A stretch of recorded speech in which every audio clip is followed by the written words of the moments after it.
വാകയുടെ വാടിയുണങ്ങിയ ഇലകളായി കാലം കൊഴിഞ്ഞു വീണുകൊണ്ടിരിക്കുന്ന വാർദ്ധക്യത്തിൻ്റെ ഈ വൈകിയ വേളയിൽ ഒരു പഴയ യൗവനകാല വിഭ്രാന്തിയുടെ അപസ്മാര വിലാപം പോലെ അയാൾ പറഞ്ഞു. ഞാൻ അവളെ വെയിൽ വെളിച്ചത്തിൻ്റെ ഉടുപ്പുടവ അണിയിച്ചു, പൂക്കളുടെ സൗന്ദര്യവും സുഗന്ധവും കൊടുത്തു. ആകാശനീലിമയിലൂടെയും വനാന്തരംഗത്തിലെ ഹരിതതല മർമ്മരങ്ങളിലൂടെയും അവളുമായി സംവദിച്ചു. കിളികളെൻ്റെ പ്രണയഗാനം പാടിക്കേൾപ്പിച്ചു.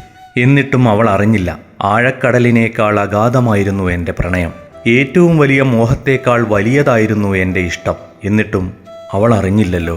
ഇപ്പോൾ ഈ വൈകിയ വേളയിൽ പ്രപഞ്ചാന്ത്യത്തിൽ കോരിച്ചൊരിയുന്ന ഈ പേമാരി എൻ്റെ കണ്ണുനീരാകുന്നു എന്ന സത്യം മാത്രം അവൾ അറിയുന്നത്രേ. ഹാ കഷ്ടം! എന്നെ സ്നേഹം പഠിപ്പിച്ച, സ്നേഹം കൊണ്ട് പരിചരിച്ച പണ്ടത്തെ പെൺകുട്ടി, നിനക്ക് എന്നും നല്ലത് വരട്ടെ.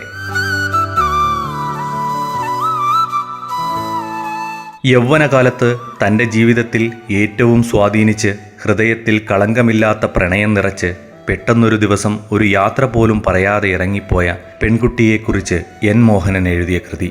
ആദ്യ പ്രണയത്തിൻ്റെ ഓർമ്മകൾ മായാതെ സൂക്ഷിക്കുന്നവർക്കും പ്രണയം നഷ്ടപ്പെട്ടവർക്കും ഒരിക്കലെങ്കിലും പ്രണയിച്ചവർക്കുമുള്ള അതിസുന്ദരമായ രചന. ഒരിക്കൽ